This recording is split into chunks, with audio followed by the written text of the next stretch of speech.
Shift Happens podcast. Welcome to Shift Happens, where we dive deep into all things digital transformation in the workplace.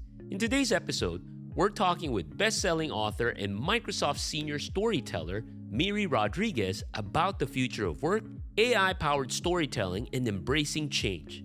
We'll also explore ethical considerations around AI and storytelling and get Miri's advice on how brands can evolve with shifting workplace dynamics. Stay tuned for an insightful conversation about brand purpose, customer engagement, and leading through disruption.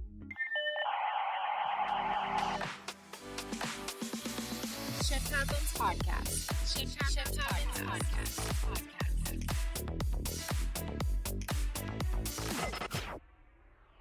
Hey Miri, how are you? Hey, Dux. I'm well. How are you? Fantastic. It's been a minute. It's been a minute. It's always great to see you. And then you bring Mario, so it's great to see him. Hi, Mario. I know, it's been a while. So nice to talk with you, Miri. So Miri, I know you've been everywhere. Every time I talk to you or I see you online, if you're not at home in Florida, you're in Greece or you're in some parts of the world. So where have you been lately, and how does that affect your work? How does it affect the work? I don't think it affects the work more than it inspires my work when I'm able to have this beautiful flexibility of working from anywhere at any time and still deliver. I think it's wonderful. I was in Greece for about a month actually, and it wasn't intended to be that way. I was asked to go to speak at a wellness conference. And then my friends were like, wait, you're going to Greece? We want to join you. I was like, okay, I guess I'll extend it. And then my husband, my kid were like, hey, you're in Greece, let's go. And I was like, okay. So we made a whole month out of it. And I was like, I wonder how this is going to work time zones wise. You know, we've done this before, but it worked well. And I found, since you asked about affecting my work, I found that when you have this psychological freedom, it's almost like holding space for you to really create better, deliver better. And I was on it, man. I would come in. I kept telling my team, I'm like, I'm coming in hot with ideas and all kinds of stuff. It's just I think, you know, the human genome wakes up when you're in a place of creativity and fun. So, Which is fascinating, right? Because all the conversations there, and Mario, you and I have been talking about this idea of hybrid work. And then there's companies now talking about everybody should go back 5 days a week. No. Everybody should stay remote. So it seems like you found the best of both worlds. You know, that's an interesting concept you mentioned, Dux, because I think after COVID, you know, the pandemic truly reset. And I was talking, you know, backstage with Mario about this. You mentioned it. You know, it's almost like we reawakened to the idea of what is important. And one of those things is the concept of time, that we don't have a lot of time. There's this mortality thing about us that we tend to forget. And then when we are reminded of that and the finite piece of who we are and what we are as a human being, we reawaken to ideas of, how am I spending this time? What am I doing? How am I investing this very currency that does not come back? Who am I investing it with and on? And then it saddens me to see that, you know, we're a year and a half after this and we're almost getting comfortable again. It's the human condition. It's what we do. We get comfortable. I would like to see us continuing that awakening to think more about the future of work being this combination of all of that. Because I think with robots coming in, there's going to be an opportunity to do that. Let's get right into it. We want to explore your views on the future of work, especially in the aftermath of COVID. Do you see any major shifts that have negatively or positively affected the storytelling aspect of the human workplace connection? Yeah, it's definitely the engagement factor. We've gone from productivity as a goal at the workspace. Our employees, how productive are they? Clearly, to how engaged they are. Also, our customers, how engaged are they? Content, engagement with content. All of it really alluding to we humans as consumers of this space, as consumers of our work, of our social media, of our markets. We are being intentional and very picky about who we're choosing to engage with. Back to that time factor, I'm being inundated with content, and I'm just not even looking at it unless it's something that I am intentionally looking for. And so engagement really is the kind of the now the king. It used to be content, but now I believe it's engagement. and how employers are looking to feed that from a purpose-driven mission, from a inspirational brand love perspective. Are you really coming to work because you love what you're doing, or you're just collecting the paycheck? A lot of people are saying, still, even now, no, I don't want to just collect the paycheck. I want to be part of something big, part of something that aligns with my core values. So that engagement is now driven by purpose. And so brands have to be purposeful, content has to be purposeful, and employees are being purposeful as well. I want to jump in on two things, right? So we see it, we feel it, both externally, internally. However, we see that a lot of organizations, doesn't matter how large or how small they are, I feel like are still conflicted, right? Because on one hand, there's this whole movement, we got to engage, we got to show empathy, we got to do what's best for our customers, our colleagues, our employees. But at the same time, there's this still important aspect of how do we continue on the mission, because not all organizations are nonprofit. How can we continue to grow the business? And for that to happen, there needs to have some level of structure and discipline and purpose, right? So how do you think organizations can balance that where it's not going to extreme on each end? Yeah, and that's a great question, Doug's, because I did consult with many brands during COVID, and I used that as research. There were brands from all over the world, big and small, Fortune 100 to mom and pop companies. And it was interesting to see that throughout the last couple of years of COVID, during the pandemic, brands were asking the question, how do I act? What do I do? How, do I still sell? Do I sell as much as big as I did before? And my question back to them was the same. What do you think your customers need right now?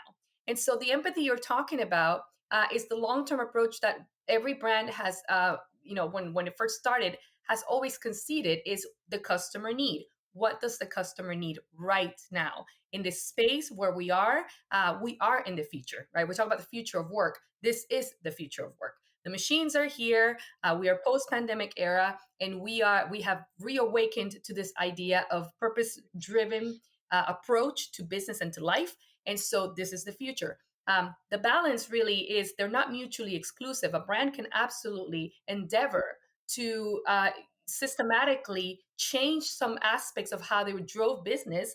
And it can be small, it can be big, but it really needs to be from a leadership perspective as well. And it continue to do business the way that they've done business. And I would even suggest brands that don't believe in that, they can pilot. They can pilot. They can say, let's do a small pilot here, customer success or whatever, and do 3 months of something different that is more, purpose driven or more empathetic toward our customers, and see how that lands.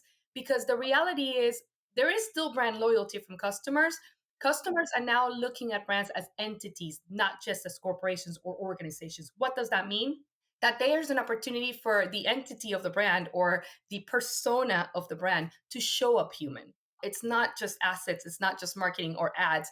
It is a long-term strategy to continue that. I'm calling it a situationship. Continue that situationship with your customers. Your customers are not immediately going to be loyal. It's a long-term approach, so that you're entering this relationship where it's like, we're together or not, but I still like you. Let's hang out. And so you got to court your customer for longer now. But by the way, Mario, I heard that word from my son maybe 2 months ago because he was explaining how he has this relationship. Was he in a situationship? He's in a situation. I'm like, what's that? No, he can't be. Tell him to get out right now.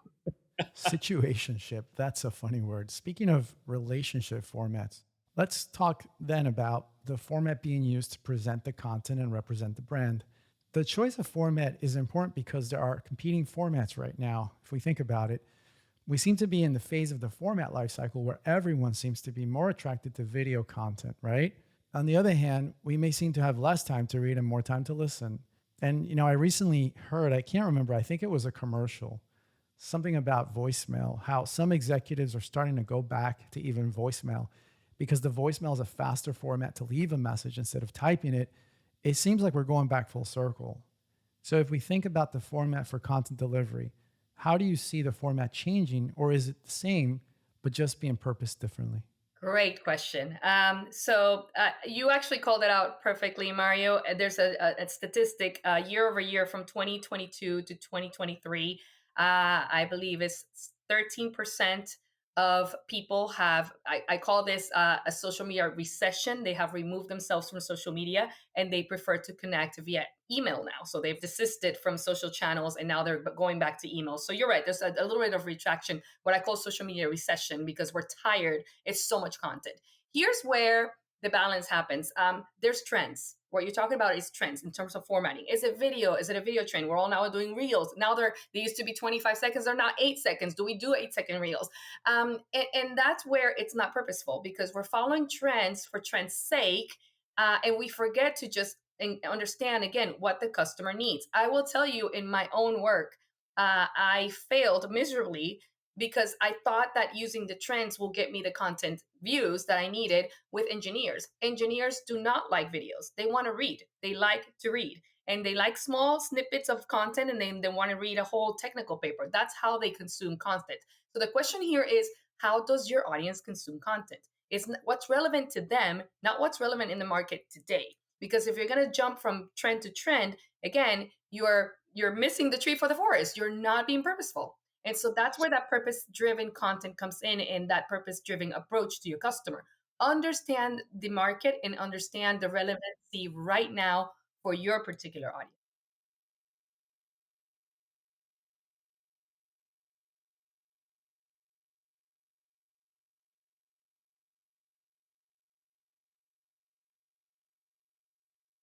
I mean, I think about work, right? I think the beauty of where we are today is we have so many options. So, for example, Mario, a couple weeks ago, we were all here in Arlington. We are talking about how can we be better at communicating, collaborating, and somebody mentioned, I started doing video mails. So in Teams, Microsoft Teams, for example, you can record yourself, say something, and it's like voicemail, but for video. I go, that's brilliant. Because especially in the world we live in as marketers, there's a lot of ideas that you can't put in bullet points or words. So that works. But to Miri's point, if I'm speaking with our developers, maybe a line or two about what code needs to be updated, that works.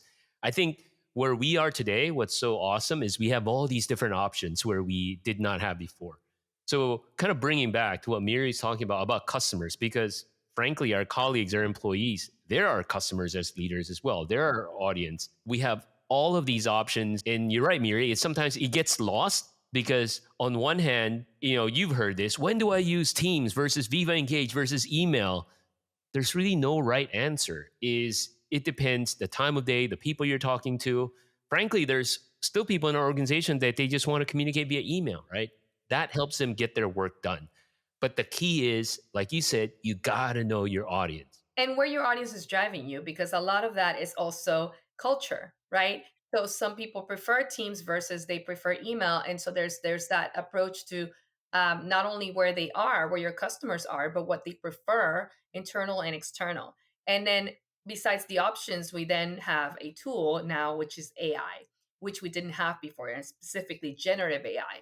It saves us so much time to ask the question and say what is relevant to this type of market in this type of audience. And so now you don't have to do all that research and send 100 surveys and give them, $5 Starbucks cards. You can just ask AI and get some real content strategy developed from a machine that is in 3 seconds scouting the World Wide Web and it's bringing you real time information and data that can inform how you're going to deliver this content that it will be relevant to your audience. Yep. Do you think for improving storytelling in the context of generative AI, will the AI component be useful to facilitate your research for the story or help you tell the story better? Yeah, those are great questions. So I'll tell you, I've been playing around testing a generative AI since January. And testing means I've been doing research in specific angles of what I prompted and why and how it comes back to me, informing it and literally building a relationship with the bot. I'm building the relationship. I'm informing it. No, it's not a situationship, right? I think it likes me more. I don't know that. I think it might be now that you ask, it might be a situationship. I think he's the toxic partner that wants more, and I'm like, wait a minute. He is definitely trying to court me more, and I'm like, wait a minute. Let's just hold out a minute. Okay, so back, Mario, to you. in my experience and what I've been playing with, in how I've been using it, how I've been testing it, the conversations I've been having with my customers um, inside and outside Microsoft, I can tell you that there is an excitement and there's a fear. And when I explain it in what it does for storytelling, specifically for storytelling and brand storytelling, and I say, it's a tool like a spell checker, right? When you write a Word document, a spell checker, a grammar spell checker is going to fix it for you, and it's going to suggest new ideas. It's going to say, maybe you want to use this word instead and bring the thesaurus. It's exactly that, but it's informed differently. But you don't share your first draft ever. And so there is an opportunity to really treat this, as this new technology, as what it is. It is an enabler for your story to have analysis that you didn't have before. Example, AI has predictive analysis.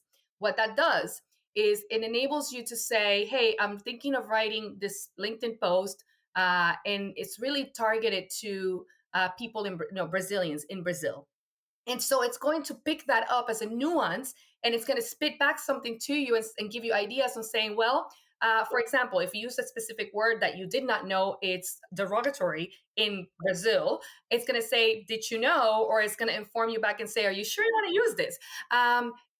Conversely, if you say, well, now it's Portuguese, they translate, by the way, you can translate up to, I think, 140 languages right now. So translate to Portuguese. Here's the post translated, and now, well, it's considering the nuance of cultural flavors of Brazil. I want to now make it, for Portugal, Portuguese for Portugal. It will change the angle based on that prompt you gave it. So the predictive analysis, it's saving so much time in things like localization services or nuances of market. It's picking up real-time information to feed what you're going to share with your audiences, right? As a writer, I tell you, I write stories all the time. I have maybe 2 or 3 angles. AI can give you 10. You know what I mean? That's bigger.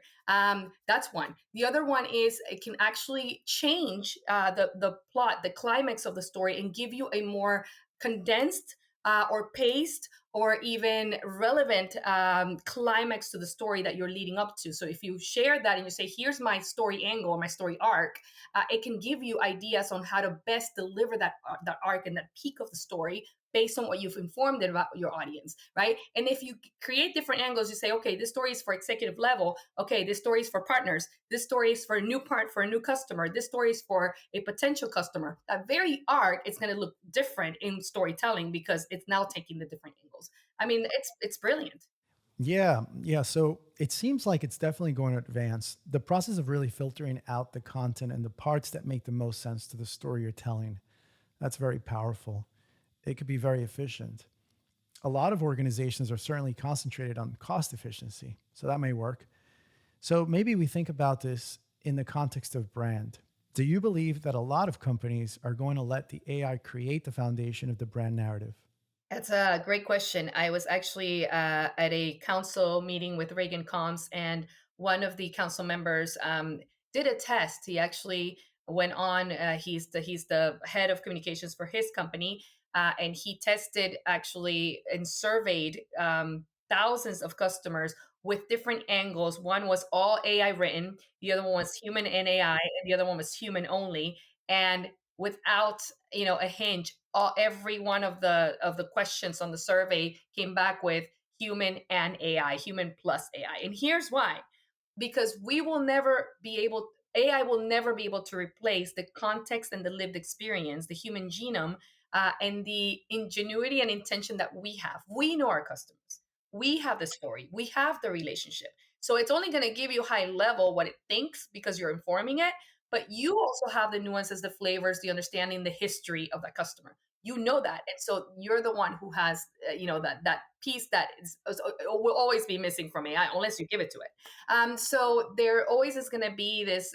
That's why we're calling it co-pilot, right? It's this relationship where it's coming in, enabling a lot of the minutia and operational part of the work, and reducing a lot of human error in that side, but enabling the creativity, enabling the human genome. And no, I think it's going to be allowing a lot more time for creators to be creative, to actually create more relevant content. A lot of times content creators will say, I don't have time. I just have to spit out content. Now that now you can, no, you do have time. AI is giving you time back, and now you can sit and really bring other people's verticals and collaborate and co-create. Now you have time to really be more specific and more relevant with your content, because AI will spit it out in 3 seconds. You have all the time in the world now to be really relevant. And I think that's a key point where a lot of our listeners and organizations have to anchor on is think about this as, like Miri said, co-pilot, and it's going to help you with your first draft. It's not going to be the final draft, but it's going to save you time from researching or trying to figure out the spelling if they're right or wrong. So I'm pretty sure your latest book, Miri, you ran it through AI for proofreading. You didn't write the whole book. This was all written by me, so no AI. No, I definitely did not use AI. I would tell you, and I would actually would have called it out. I'm also proud when I talk about content that is written by AI. I'll say 50% written by my bot. I actually have a name for it. We have a good relationship. We have a good situationship. His name is Remy, which is actually the backwards of Miri, and that's the story behind that. But anyway. No, this was all written by me, and the reason I really did not want to integrate AI, anything AI related. Number one, I think my publisher would not have published it. But number two, I think this is a good example of what AI will never be able to do. Here's what: there was prediction in 2020, right before 2020, maybe 2019. There was prediction that by 2026, an AI can write a best-selling book. Yes, of course it can, and it will. Sure, it can. Here's what it won't do. If the book is a novel and it's talking about heartbreak, it's for all the girls out there that love the love story, it can definitely awaken the emotions, and we can feel them when we read that. But we know, right, that this is not from experience. We know that AI did not get its heart broken, right? And so there's a depth, and I think there's that quantum mechanics idea that there's depth in our communication when it's human to human, because we know and we feel that depth when we create that. So when I write something, and I actually did this test with my son, he's off to college, and we were talking about, if I wrote you a letter, will you know it's me, or will you think it's AI? Will you know it's me? And so I'll send you one, and then I'll send you another one, and which one do you think it's from me, right? And it's interesting because it's close, it's very close, but I do believe that there's that extra level of humanity, that we sprinkled around the human emotion side that cannot be replicated ever by a robot. So maybe one interesting idea that complements this, I think, is the ethical boundaries that must be considered with AI, especially in the context of storytelling and the representation of a brand. Any thoughts on that? Oh gosh, I wrote an entire chapter in this book about it. How about if I do a quick just synopsis of ethics in storytelling? So as Miri is looking for it, the book is Brand Storytelling, second edition. And it's also a good time to plug our upcoming conference, Shift Happens, because Miri will be there talking about AI-powered storytelling. So there you go. And also, one more thing, she was the winner of the Silver Stevie Award. Yes. Thank you. Yeah, thank you so much, Mario. Okay, so let me actually just read a quick, opening. It's part of chapter 7. It's ethical perspectives. When considering ethical issues in brand storytelling, it's important to understand that the various angles or perspectives that ethical issues encompass. A marketing professor at the University of Notre Dame and co-author of Ethical Marketing, Patrick Murphy, makes a compelling call to marketers and communicators when thinking about socially responsible marketing and the ethical foundations of relationship marketing.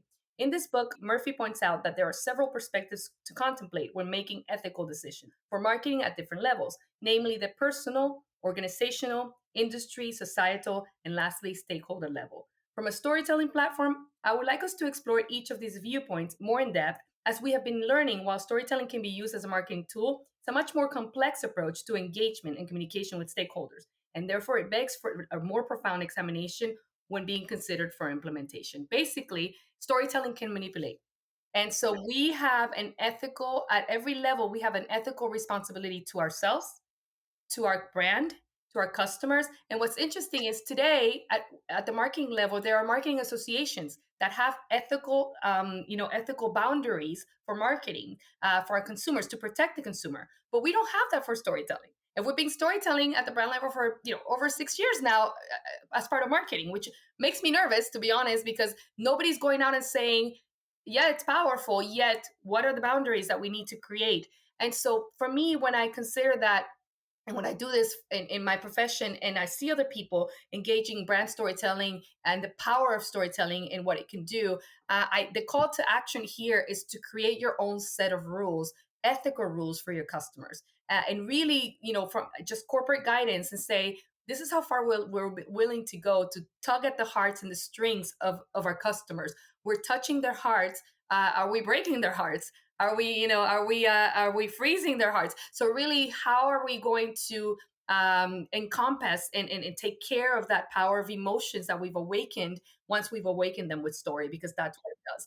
And so I really believe that, and that is one of my favorite chapters, because a lot of people do not consider that, and you match that with the ethics of AI.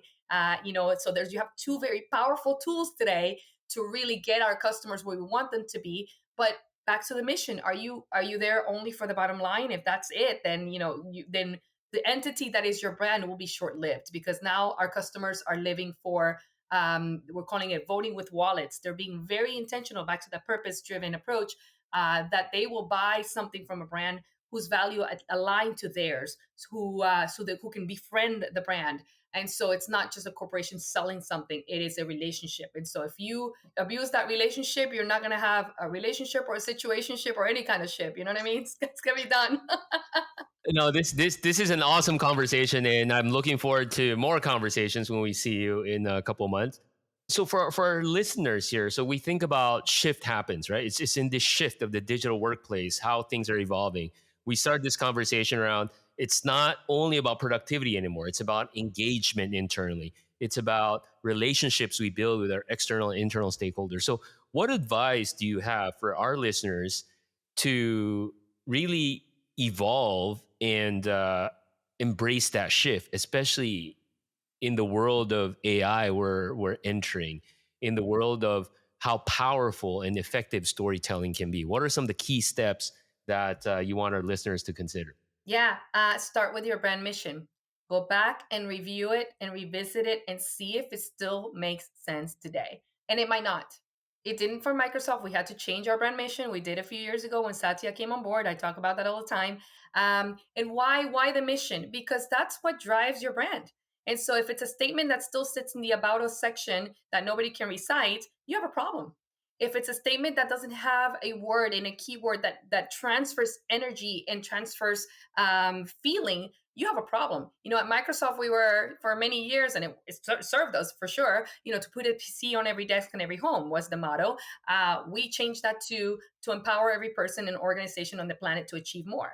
And empowering is that keyword, is that feeling. We all know what it feels like to be empowered. And I wake up every day and I get paid to empower something, empower someone, right? And so, is that true for your brand? What is that call? What is that word? What is that feeling that your brand mission delivers in that promise that it makes to people? And if you don't have that and you can't answer that succinctly, start there, because from that emanates the rest of all of your strategies, all of your go-to-market, all of your whatever you're going to do next comes from there. Well said. So in closing, what recommendations do you have for organizations as they now contemplate a rebalancing of work in the office and remote work, and at the same time begin to introduce elements of AI?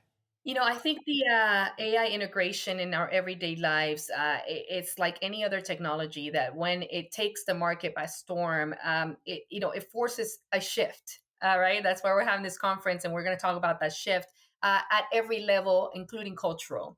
Every technology that comes in rewrites the script for us, and then we have to rethink the strategies here. And so for corporations that are taking longer, even at the digital transformation space, that are still thinking in step by step of that digital transformation and really getting to digital, for example, AI is accelerating this at a faster pace than we imagined. And so you will eventually get there, and the longer you take, the more risk your company takes to not engage the customer the way that it should because somebody else is, right? And so I think about it when social media was born, right? Everybody was like, should we be on Facebook? Should we have a Facebook page? Should we have, a Twitter? Should we respond to Twitter customers? All of that was happening, but it was happening because customers were there. And so customers are here and they are using the tools. And so, obviously the recommendation is to build a plane while we're flying it. That's what technology is all the time. We just go and do it. And I'm not saying full adoption of everything, but I am saying awareness and initial integration of what this looks like and understanding of how your customers are using it today or intend to use it in the future, in the near future. Having that dialogue is important because if you don't have a service that you can offer to your customers when they're exploring this new technology, it's pretty plausible that your competitor does already. So you're going to definitely lose market share. Thank you, Miri, for those insights and spending time with us today. To our listeners, if you want to learn more from Miri, check her out at our Shift Happens conference, where she will expand more on the topics discussed today. Shift Happens Podcast. Thanks for listening. In this episode, we learned from Miri that while new technologies like AI are transforming the way we work, human creativity, empathy, and intention remains irreplaceable. AI should be seen as a co-pilot that can enhance and empower human storytelling, not replace it. Brands need to focus on purpose and customer needs, not just trends. And they must develop ethical guardrails for AI to maintain trust. By embracing change as an opportunity for growth while staying grounded in their mission and values, organization can evolve successfully. If you like today's episode, subscribe and leave a review wherever you listen to your podcast. See you next time.